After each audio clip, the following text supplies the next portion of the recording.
बातमीपत्रामध्ये आता पाहणार आहोत प्रत्येक जिल्ह्यातली बातमी अतिशय वेगवान स्वरूपात बातमी 36 जिल्ह्यांची या बुलेटिनमध्ये सुरुवात करूया। मुंबईत आल्यावर तिथल्या करारांवर उत्तरं देणार असं मुख्यमंत्री देवेंद्र फडणवीस यांनी स्पष्ट केलं। केडीएमसी सत्ता समीकरणांवर मुख्यमंत्र्यांनी प्रतिक्रिया दिली आहे। दावोसमधून मुख्यमंत्र्यांनी पत्रकार परिषद झाली आणि यावेळी पत्रकारांनी विचारलेल्या प्रश्नावर मुख्यमंत्र्यांनी हे भाष्य केलं। या देशातून भगवा कुणीच हटवू शकत नाही असं म्हणत नवनीत राणांनी नगरसेविका सेहर शेख यांच्या वक्तव्याचा निषेध नोंदवला। नवनीत राणांनी सेहर शेख यांना पाकिस्तानचा रस्ता दाखवला। जिल्हा परिषद आणि पंचायत समिती निवडणूक होत असताना या निवडणुका बॅलेट पेपरवर घेण्याची मागणी big boss fame Abhijit Bichukale यांनी केली आहे। तर पुण्यातील निवडणुकीत भाजपनं अजितदादांना शिव्या दिल्या आणि त्यामुळे अजितदादा तुम्ही माझा आदर्श घ्या, मी कुणाच्या दारात जात नाही असा सल्ला देखील अभिजित बिचुकले यांनी अजित पवार यांना दिलाय।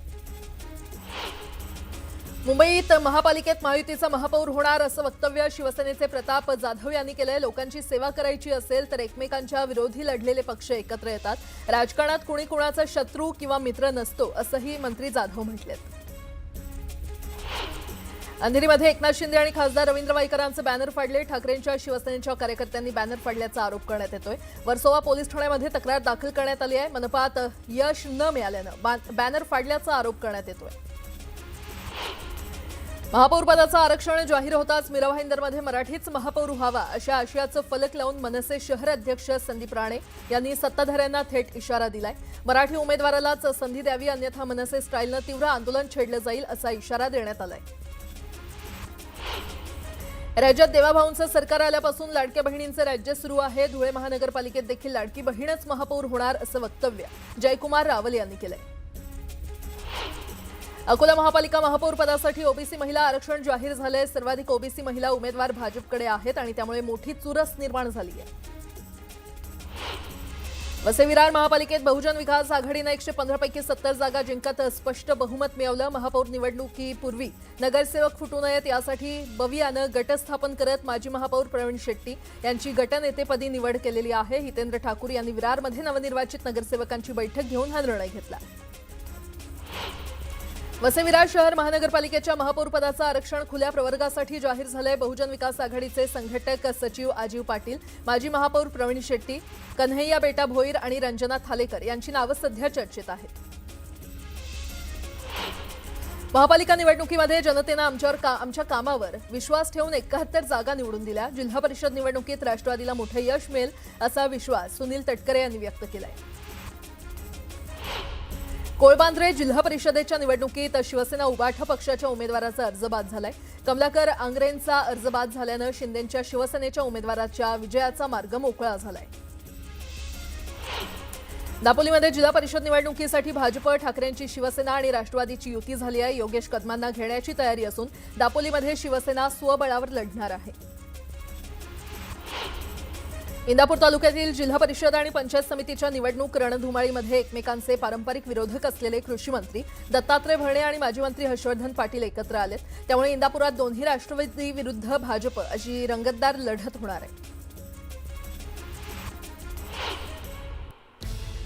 आता एक मोठी बातमी दावोसबाबत अपप्रचारासाठी एक टूल किट काम करत असून या टूल किटच्या मागे कोण आहे हे आपल्याला माहिती आहे असं मोठं विधान मुख्यमंत्री देवेंद्र फडणवीस यांनी केलंय। महाराष्ट्र सरकारनं मुख्यमंत्री फडणवीसांच्या नेतृत्वाखाली दावोसमध्ये अनेक कंपन्यांसोबत गुंतवणूक करार केलेत। मुख्यमंत्र्यांच्या या दावोस दौऱ्याबाबत सोशल मीडियासह विरोधकांकडून देखील काही सवाल उपस्थित केले जात आहेत। त्यावर उत्तर देताना मुख्यमंत्र्यांनी हे विधान केलंय।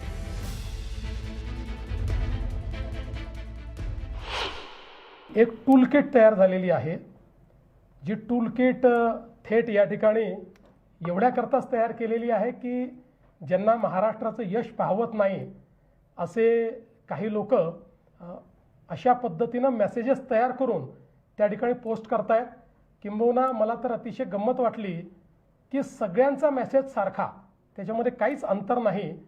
या टूलकिटच्या मागे कोण आहेत वगैरे हे आता मी सांगत नाही, मला ते लक्षात येत आहे, पण त्या सगळ्यांना मी उत्तर देऊ इच्छितो। पहिल्यांदा तर हे जे काही आपण करार या ठिकाणी करतो आहोत हे सगळे करार FDIचे करार आहेत। हे देशातल्या गुंतवणुकीचे करार नाही आहेत, हे फॉरेन डायरेक्ट इन्व्हेस्टमेंटचे करार आहेत।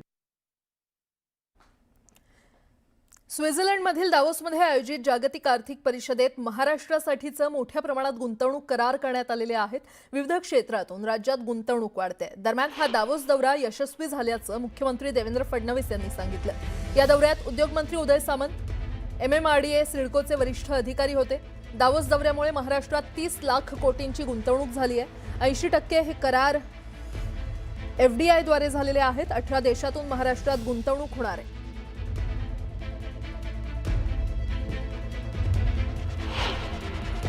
गुंतवणुकीचे करार जे आपण केले आहेत किंवा जे काही गुंतवणुकीच्या अनाउन्समेंट आपण केलेल्या आहेत त्या 30 लाख कोटी रुपयाच्या आहेत आणि याच्या व्यतिरिक्त 7 ते 10 लाख कोटी रुपये अजून अशा स्टेजला आहेत की ज्या संदर्भात आपली प्राथमिक बोलणी झालेली आहे. त्या संदर्भातलं काही एक प्रकारचं ॲग्रीमेंटही झालं आहे, पण पुढच्या महिन्या किंवा 2 महिन्यामध्ये ॲक्च्युअल MOUच्या स्टेजला ते येतील. ही जी काही गुंतवणूक आहे यामध्ये इंडस्ट्री सेक्टर आहे, याच्यामध्ये सर्व्हिस सेक्टर आहे, याच्यामध्ये ॲग्रिकल्चर आहे, याच्यामध्ये टेक्नॉलॉजीचं क्षेत्र आहे. सगळ्या क्षेत्रांमध्ये मोठ्या प्रमाणात ही इन्व्हेस्टमेंट केलेली आहे. जी इन्व्हेस्टमेंट आपल्याकडे येते त्याचा जर आपण एकूण हिशोब लावला तर याच्यामध्ये 83% जे काही करार आहेत एकूण करारांपैकी यामध्ये FDI आहे, फॉरेन डायरेक्ट इन्व्हेस्टमेंट आहे. 16% गुंतवणूक अशी आहे की ज्याच्यामध्ये ज्या काही फायनान्शियल इन्स्टिट्यूशन्स आहेत किंवा टेक्निकल जे काही त्याच्यामध्ये पार्टनरशिप्स आहेत या मोठ्या प्रमाणात फॉरेन एंटिटीज सोबत आहेत. त्यामुळे आपण जर बघितलं तर या गुंतवणुकीमध्ये FDI कमी आहे, पण त्या गुंतवणुकीमध्ये फॉरेन टेक्नॉलॉजी आहे आणि विशेषतः यातल्या गुंतवणुकी इम्पोर्ट सबस्टिट्यूट म्हणून या ठिकाणी येत आहेत. म्हणजे ज्या गोष्टी आपण इम्पोर्ट करतो त्याचं सबस्टिट्यूशन करणाऱ्या गोष्टी या गुंतवणुकीतनं आपण तयार करणार आहोत. 18 देशातनं ही गुंतवणूक येते आहे, ज्याच्यामध्ये विशेषतः आपण जर विचार केला तर US, UK, Switzerland, Sweden, Singapore, Netherland, Japan, Italy, Germany, France, UAE, Denmark, Norway, Finland, Spain, Canada, Belgium, Austria अशा अनेक देशांपासनं ही येते. सिंगापूर अशा अनेक देशातनं UAE देखील आहे. या ठिकाणी ही इन्व्हेस्टमेंट या ठिकाणी येते. पुन्हा एकदा बातम्या वेगवान स्वरूपात. राष्ट्रवादीचे कल्याण काळे यांनी भाजपमध्ये प्रवेश केला आणि या प्रवेशानंतर जयकुमार गोरेंनी अजित पवारांना टोला लगावला. आपलं घर आपण सांभाळायला पाहिजे असा सल्ला देत पालकमंत्री जयकुमार गोरेंनी निशाणा साधला. शिवसेना प्रमुख बाळासाहेब ठाकरेंचा आजपासून जन्मशताब्दी वर्ष सोहळा सुरू झालेला आहे. यानिमित्त माटुंग्यातील षण्मुखानंद सभागृहात आज विशेष कार्यक्रम आयोजित करण्यात आलाय. या कार्यक्रमात उद्धव ठाकरे आणि राज ठाकरे दोघे देखील उपस्थित राहणार आहेत. यावेळी ते दोन्ही पक्षाच्या कार्यकर्त्यांशी संवाद साधणार आहेत. शिवसेनेसह राष्ट्रवादीच्या पक्ष आणि चिन्ह प्रकरणी सुप्रीम कोर्टात येत्या 18 फेब्रुवारीला सुनावणी होणार आहे. सुप्रीम कोर्टाच्या वतीनं जारी करण्यात आलेल्या संगणकीय यादीमधून या याचिकेवर येत्या 18 फेब्रुवारीला सुनावणी होणार असल्याचं स्पष्ट करण्यात आलंय. विविध क्षेत्रातून महाराष्ट्रात गुंतवणूक वाढते. दावोसमध्ये जवळपास 30 लाख कोटींचे करार झाले असून 18 देशांमधून महाराष्ट्रात गुंतवणूक येणार असल्याची माहिती मुख्यमंत्री फडणवीसांनी दिली. दावोसच्या बाबतीत अपप्रचार करण्यासाठी एक टूलकिट काम करतंय. या टूलकिटच्या मागे कोण हे मला माहीत आहे, पण आता बोलणार नाही अशा शब्दात मुख्यमंत्री देवेंद्र फडणवीसांनी विरोधकांवर निशाणा साधला.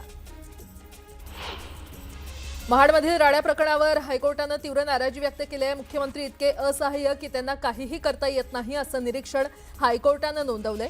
गोगावले यांच्या मुलाला अटक न झाल्यानं हायकोर्टानं नाराजी व्यक्त केली आहे. उद्या सकाळी म्हणजेच आज सकाळी 11 पर्यंत आरोपी विकास गोगावलेला शरण येण्याचे आदेश देण्यात आले.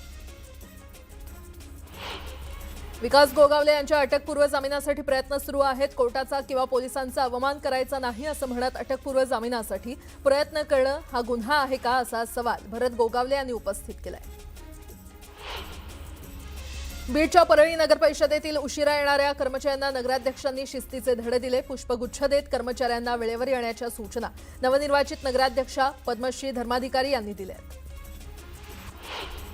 4 वर्षीय विद्यार्थिनीच्या अत्याचारानं बदलापूर शहर पुन्हा हादरलं. शाळेच्या व्हॅनमध्ये चालकानं चिमुरडीवर अत्याचार केला. या प्रकरणी पोलीस ठाण्यात गुन्हा दाखल करण्याची प्रक्रिया सुरू असून नागरिकांनी व्हॅन फोडण्याचा प्रयत्न केला. खासगी शाळेच्या या व्हॅनमध्ये महिला मदतनीस नसल्याचंही समोर आलंय.